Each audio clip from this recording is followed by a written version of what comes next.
السلام عليكم ورحمة الله وبركاته. أعوذ بالله من الشيطان الرجيم. بسم الله الرحمن الرحيم. الحمد لله رب العالمين. الحمد لله الذي هدانا لهذا وما كنا لنهتدي لولا أن هدانا الله. لقد جاءت رسل ربنا بالحق، ثم الصلاة والسلام على أشرف الأنبياء والمرسلين وخاتم النبيين سيدنا ونبينا وطبيب نفوسنا وشفيع ذنوبنا وحبيب قلوبنا مولانا أبي القاسم المصطفى محمد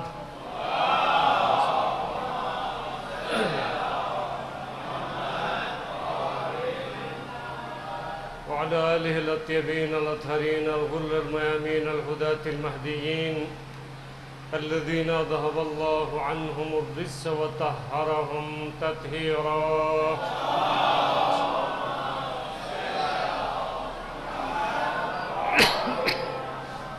سيما بقية الله الأعظم روحي وأرواح العالمين لتراب مقدمه الفداء.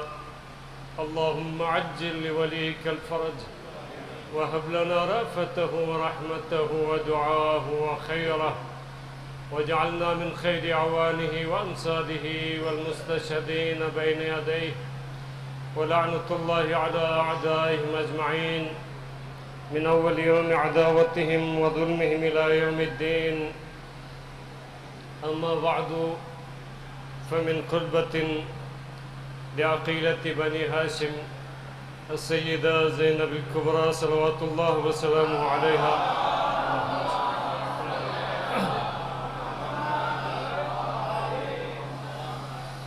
الحمد لله رب العالمين، وصلى الله على رسوله وآله أجمعين. صدق الله سبحانه.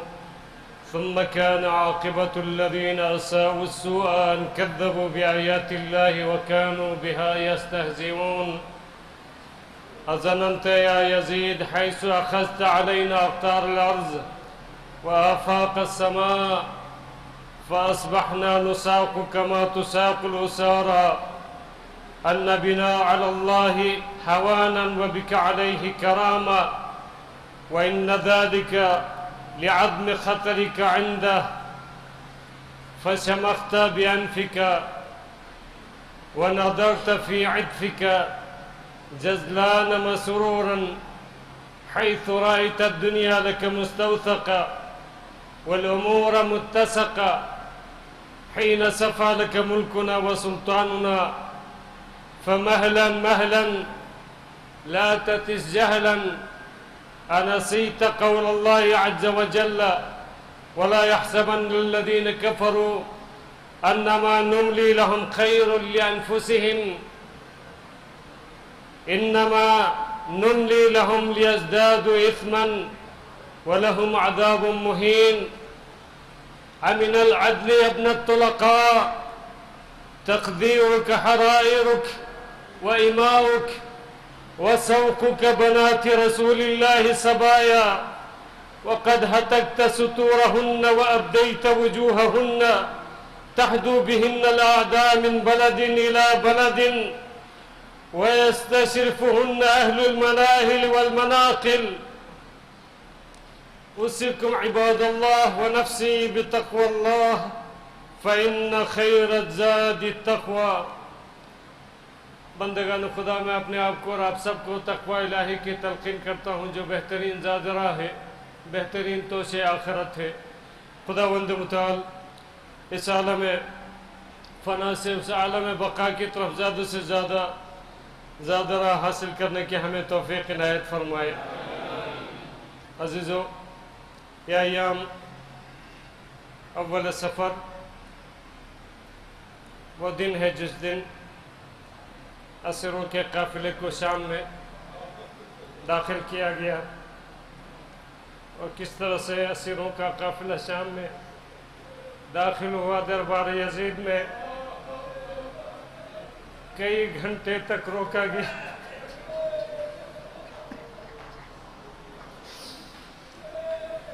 تاکہ شہر کی تزئین و آرائش ہو۔ اور جب دربار یزید میں داخل ہوئے تو کس انداز سے جناب زینب کبریٰ صلوات اللہ وسلم علیہ نے کس جرأت اور ہمت اور بہادری کے ساتھ حقائق کو واضح کر دیا، اور یہ صرف دربار یزید میں نہیں بلکہ کوفہ کے بھرے بازار میں جناب زینب اولیاء نے جو خطبہ دیا ہے، آقا سید سجاد نے گل و زنجیر میں جو خطبہ دیا ہے، انہیں خطبوں اور انہی کی مجاہدت کے نتیجے میں حقائق سب تک پہنچ گئے، کربلا کا پیغام سب تک پہنچ گیا، اور حقیقت بھی یہی ہے کہ شہادت کربلا کے دو رخ ہیں، ایک شہادت ہے اور دوسرا پیغام ہے۔ شہادتیں اور قربانیاں رائیگاں جاتی اگر پیغام رسانی کا کام نہ ہوتا۔ یہ جناب سید سجاد اور جناب زینب اولیاء کی مجاہدت تھی کہ انہوں نے کس انداز سے، کس حالت میں، اسیری کے عالم میں کس طرح سے اپنے خطبات کے ذریعے پیغام رسانی کا کام انجام دیا ہے۔ آج کے لیے ہمارے لیے بہترین درس ہے۔ ہم جو مشکل ہماری یہ ہے کہ ہم نے سب سے آسان چیز کو اختیار کیا ہوا ہے۔ عابد بیمار یہ امام زین العابدین علیہ السلام کے القاب نہیں ہیں، ان کے نام میں سے نہیں ہے، وہ تو مشیت الہی تھی امامت کو برقرار رکھنے کے لیے۔ کچھ عرصے کے لیے بیماری طاری ہوئی اور ہم نے سب سے آسان چیز کو لے لیا ہے۔ یہ بیڑیاں، کڑے اور زنجیریں یہ سیرت نہیں ہے امام سجاد علیہ السلام کی۔ امام سید سجاد کی سیرت عبادت ہے، جرأت ہے، ہمت ہے۔ توق اور گل و زنجیر میں کس طرح سے آپ نے یزید کے بھرے دربار میں خطبہ دیا اور حقائق کو لوگوں تک پہنچایا۔ آج ہے کسی میں اتنی جرأت کی دنیا کے سب سے ظالم بادشاہ کے سامنے اس طرح سے خطبہ دے جس طرح سے جناب سید سجاد اور جناب زینب کبریٰ سلام اللہ علیہ نے دیا ہے، اور وہ بھی اسیری کے عالم میں۔ اور یہ آپ کے خطبات کے ہی اثرات تھے کہ جس نے شام میں انقلاب برپا کیا۔ ایک مرتبہ درود بھیجے محمد والوں۔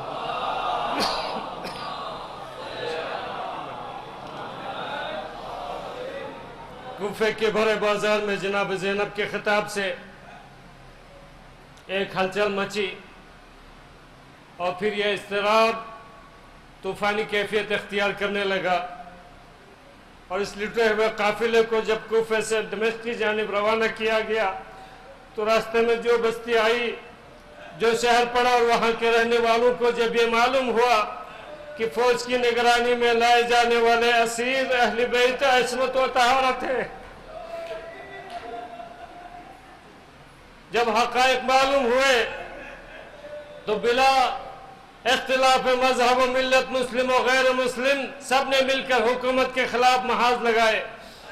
موصل، تکریت، شجر، سیبو، حمص اور حدان وغیرہ میں تو باقاعدہ احتجاجی جلسے ہوئے، جلوس نکالے گئے، سپاہ شام پر حملے ہوئے، اور عوام فوج سے باقاعدہ مقابلے کی تیاریاں کرنے لگے۔ یہ ان حضرات کی خطبات کا ہی نتیجہ تھا کہ انقلاب برپا ہونے لگا۔ اور جب یہ قافلہ دمشق پہنچا تو ایک طرف یہ محسوس ہو رہا تھا کہ جیسے ان قیدیوں کو تباہ و برباد کرنے میں کوئی کسر نہیں اٹھا رکھی گئی، اور دوسری جانب یہ شعور عام تھا کہ دار السلطنت کو سجانے کے لیے حکومت نے اپنا سارا زور لگایا ہوا ہے، اپنا سارا خزانہ لٹا دیا ہے۔ عید کا سماں تھا اور لوگ جشن فتح منانے میں مگن تھے۔ اسیروں کا قافلہ سب سے بڑے بازار کے مرکزی حصے باب سعد کی طرف لے جایا جا رہا تھا کہ ایک جگہ ابراہیم ابن طلحہ نامی ایک شخص نے حضرت سید سجاد سے دریافت کیا، من الغالب، اس معرکے میں جیت کس کی ہوئی؟ امام نے کمال اطمینان کے ساتھ جواب دیا اذا حان وقت الصلاۃ فاذن واقم تجد الغالب، جب نماز کا وقت آ جائے تو اذان کہہ کر نماز کے لیے کھڑے ہو جانا، خود ہی معلوم ہو جائے گا کہ فتح کس کی ہوئی ہے۔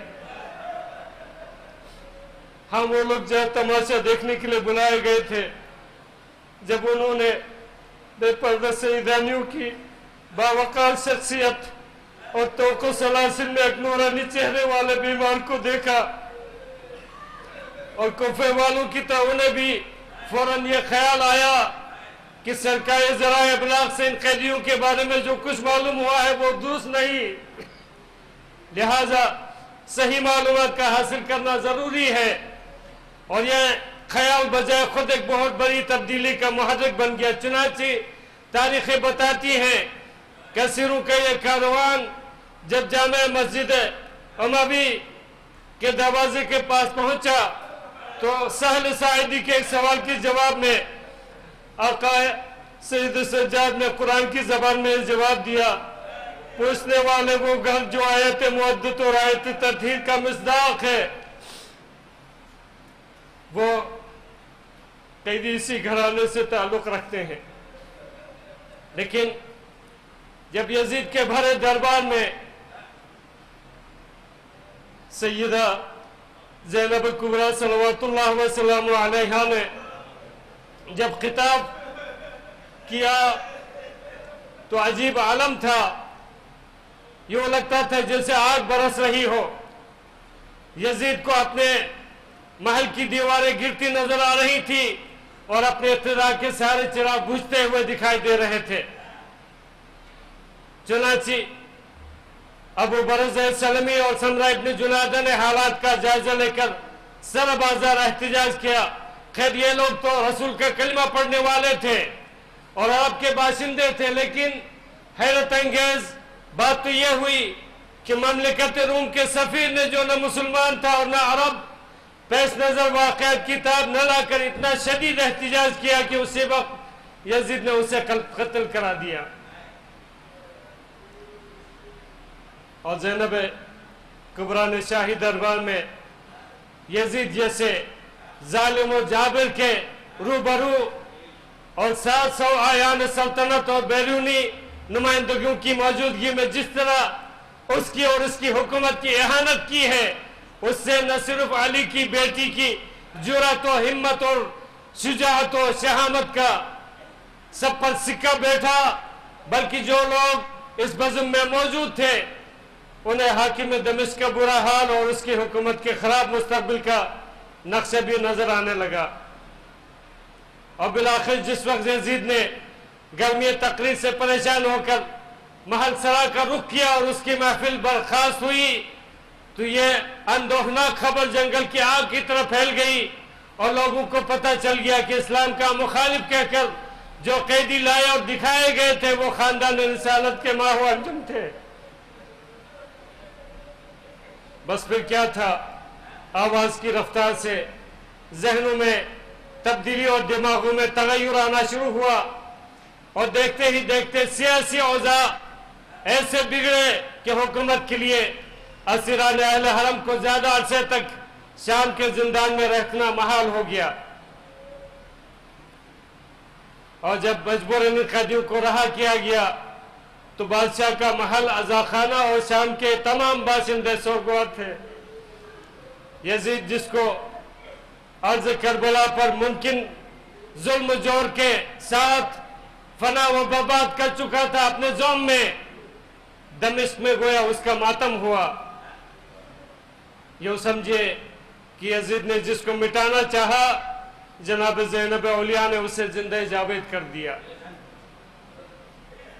آپ فرماتے ہیں الحمدللہ رب العالمین وصلی اللہ علی رسولہ وآلہ اجمعین، صدق اللہ سبحانہ۔ تمام تعریف اللہ کے لیے ہے جو ساری کائنات کا پروردگار ہے، اور درود و سلام رسول و اہل بیت رسول پر۔ کتنی سچائی ہے خداوند عالم کے اس ارشاد میں کہ آخر کار جن لوگوں نے برائیاں کی تھی ان کا انجام بھی بہت برا ہوا اس لیے کہ انہوں نے اللہ کی نشانیوں کو جھٹلایا تھا اور وہ ان کی ہنسی اڑاتے تھے. کیوں یزید زمین و آسمان کے تمام راستے ہم پر بند کر کے اور خاندان نبوت کو عام قیدیوں کی طرح در بدر پھرا کر تو نے یہ سمجھ لیا کہ خدا کی بارگاہ میں ہمارا جو مقام تھا اس میں کوئی کمی آ گئی اور تو خود بڑا عزت دار بن گیا. پھر تو اس خام خیالی کا شکار ہے کہ وہ عالمیہ جس سے ہمیں تیرے ہاتھوں دو چار ہونا پڑا اس سے تیری وضاحت میں کوئی اضافہ ہو گیا اور شاید اسی غلط فہمی کے باعث تیری ناک اور چڑھ گئی اور غرور کے مارے تو اپنے کندھے اچکانے لگا. ہاں یہ سوچ کر تو خوشی سے پھولے نہیں سما رہا کہ تیری مستبدانہ حکومت کی حدیں بہت پھیل چکی ہے اور تیری سلطنت کی نوکر شاہی بڑی مضبوط ہے اور ہو سکتا ہے تو یہ بھی سمجھ بیٹھا ہو کہ خلاق عالم نے ہماری مملکت میں تجھے بغیر کسی خطرے کے پھیل پھیل کر اطمینان سے اپنا حکم چلانے اور منمانی کرنے کے موقع دیا ہے. فَمَهْلًا مَهْلًا لَا تَتِشْ جَهْلًا ٹھہر یزید ٹھہر, ایک دو سانسیں اور لے لے پھر دیکھنا کیا ہوتا ہے. دراصل تو رب ذوالجلال کے اس فیصلے کو بھلا بیٹھا ہے کہ کفر کی راہ اختیار کرنے والے یہ گمان نہ کرے کہ ہم جو انہیں مہلت دیے جاتے ہیں وہ ان کے حق میں کوئی بہتری ہے. نہیں, ہم تو انہیں اس لیے ڈیل دے رہے ہیں کہ یہ خوب جی بھر کر گناہ سمیٹ لیں, اس کے بعد ان کے واسطے سخت ذلت آمیز سزا اور رسوا کرنے والا عذاب ہے. اے ہمارے آزاد کیے ہوئے, آپ دیکھیے خطاب کا انداز کیسا ہے. امن العدل ابنۃ الاخا, کسی ظالم حکمران کے سامنے کوئی شخص چاہے جتنا بھی بہادر ہو, آج کے اس دور میں کوئی اس طرح سے خطاب کر سکتا ہے جس طرح سے زینب اولیاء نے خطاب کیا ہے. امن العدل ابنۃ الاخا, اے ہمارے آزاد کیے ہوئے کے جائے, کیا یہی عدل و انصاف ہے؟ اسی کو انصاف کہتے ہیں کہ تیری تو عورتیں اور کنیزیں تک پردے میں ہو اور نبی زادیوں کی چادریں چھین کر انہیں بے پردہ ایک شہر سے دوسرے شہر کشا کشا لے جائے جا رہے. ہاں یزید, تو نے ہی ہمیں ان حالوں کو پہنچایا ہے. ہم بے وارثوں کا قافلہ جس جگہ پہنچتا ہے وہاں تماشائیوں کا مجمع لگ جاتا ہے. ہر قسم کے لوگ, ہر طرح کے آدمی منزل منزل جوک در جوک دور اور نزدیک سے ہمیں دیکھنے کے لیے جمع ہو جاتے ہیں. اس کارواں کا نہ کوئی ساتھی ہے نہ حمایتی ہے, نہ دوست ہے نہ نگہبان ہے. ہاں, مگر جس کا تعلق ہمارے بزرگوں کا کلیجے چبانے والوں سے ہو اس سے کسی رعایت کی کیا توقع ہو سکتی ہے؟ اور جس کا گوشت پوست ہمارے شہیدوں کے لہو سے اگا ہو, بھلا اس کے دل میں ہمارے کوئی نرم گوشہ کہاں سے پیدا ہو سکتا ہے؟ ہاں, جو اہل بیت عصمت و طہارت کی دشمنی میں انگاروں پر لوٹ رہا ہو اس سے کب یہ امید باندھی جا سکتی ہے کہ وہ حقیقتوں کے بارے میں کبھی ٹھنڈے دل سے غور بھی کرے گا؟ اے یزید, تو احساس جرم کے بغیر اور جس ڈھٹائی سے کہتا جا رہا ہے, اگر اس وقت میرے اسلاف مجھے دیکھتے تو کتنے شاد ہوتے. وہ مجھے شاباشی دیتے اور کہتے یزید تیرے دست و بازو کو نظر نہ لگے, تو نے محمد کے گھرانے سے کیا خوب انتقام لیا ہے. یزید, تو جو کچھ کر رہا ہے اور جو کچھ کہتا چلا جا رہا ہے وہ تیری اندرونی کیفیت کا اظہار ہے. ذرا دیکھ تو صحیح بے ادب اپنی چھری سے جس ہستی کے مقدس ہونٹوں کے ساتھ گستاخی کر رہا ہے, وہ جوانان جنت کا سردار ہے.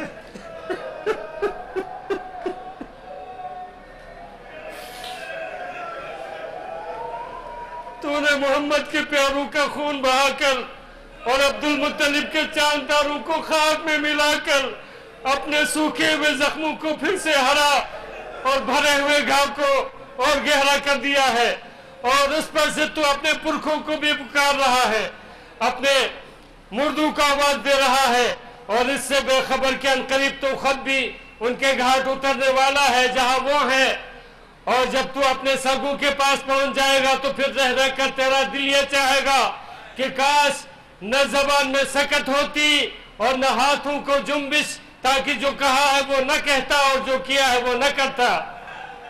پروردگار تو ان ظالموں سے ہمارا حق دلا دے اور ان ستمگروں سے ہمارے بدلے چکا دے۔ بار الہ جن جفا شعاروں نے ہمارا لہو بڑھایا ہے اور ہمارے طرفداروں کو قتل کیا ہے، ان پر اپنا غضب نازل فرما۔ قسم بخدا یزید، تو نے خود ہی اپنی کھال نوچی ہے اور اپنے ہاتھوں اپنے گوشت کی ٹکا بوٹی کی ہے۔ بہت جلدی وہ وقت آنے والا ہے کہ تجھے انتہائی ذلت و خاری کے عالم میں اللہ کے رسول کا سامنا کرنا پڑے گا۔ تو نے نبی کی ذریت کو خاک و خون میں غلطہ کیا ہے اور ان کی عطرت، ان کے پیاروں کو نشانہ ستم بنا کر ان کی حرمت کو زائل کیا ہے۔ یزید، جب تو اپنے ان سنگین جرائم کا بوجھ اٹھائے قیامت کے دن خدا کی عدالت میں پیش ہوگا تو پھر دیکھنا کہ داور محشر کس عنوان سے ریاض رسالت کے بکھرے ہوئے پھولوں کو اکٹھا کر کے ہر برگ گل کو آماجگاہ صدبہا قرار دیتا ہے، اور وہ منصف حقیقی کس طرح جور و جفا کرنے والے باغیوں سے ہم کو ہمارا حق دلاتا ہے۔ اس پیدا کرنے والے کا ارشاد ہے، جو لوگ اللہ کی راہ میں قتل ہوئے انہیں مردہ نہ سمجھو، وہ تو در حقیقت زندہ ہے، اپنے رب کے پاس سے رزق پا رہے ہیں۔ سن یزید سن، تیرے لیے تو بس اتنا ہی جاننا کافی ہے کہ بہت جلد خدا ذوالجلال فیصلہ دے گا، محمد مصطفیٰ مدعی ہوں گے اور جبرائیل امین مدد کریں گے۔ ہاں، اور وہ لوگ بھی اسی ہنگام اپنا انجام دیکھ لیں گے جنہوں نے زمین ہموار کر کے تجھے اس جگہ تک پہنچایا اور پھر اللہ اور رسول کا کلمہ پڑھنے والوں کی گردنوں پر مسلط کیا۔ جب حساب و کتاب کا وقت آئے گا تب ہی پتہ چلے گا کہ جو زیادتیاں کرتے ہیں ان کو کتنی بری سزا ملتی ہے، اور اسی لمحے یہ بھی واضح ہو جائے گا کہ کسے بدترین جگہ دی گئی اور کس کے ساتھ ہی کس درجہ بودے نکلے۔ اے یزید، یہ تو زمانے کا انقلاب ہے کہ مجھے تجھ جیسے آدمی سے بات کرنے پر مجبور ہونا پڑا۔ تجھے تو میں بہت چھوٹا اور بے وقار سمجھتی ہوں، البتہ تیری سرزنش کو بڑا کام اور تیری ملامت کو ایک اچھی بات قرار دیتی ہوں۔ ہاں، تجھ سے مخاطب ہونے کی وجہ صرف یہ ہے کہ آنکھوں میں آنسو امڑ رہے ہیں۔ کس قدر حیرت کا مقام ہے کہ وہ خاصان خدا جنہیں اس نے عز و شرف دے کر سرفراز فرمایا، وہی فتح مکہ کے دن ہمارے آزاد کیے ہوئے شیطان صفت گرو کے ہاتھوں تہہ ہوا۔ دشمن کی آستین سے ابھی تک ہمارے شہیدوں کا لہو ٹپک رہا ہے، اور آج بھی ان کے لب و دندان پر ہمارا گوشت چبانے کی نشان موجود ہے۔ ان کشتگان راہ تسلیم کے پاک و پاکیزہ اجسام دامن صحرا میں بے گور و کفن پڑے ہیں۔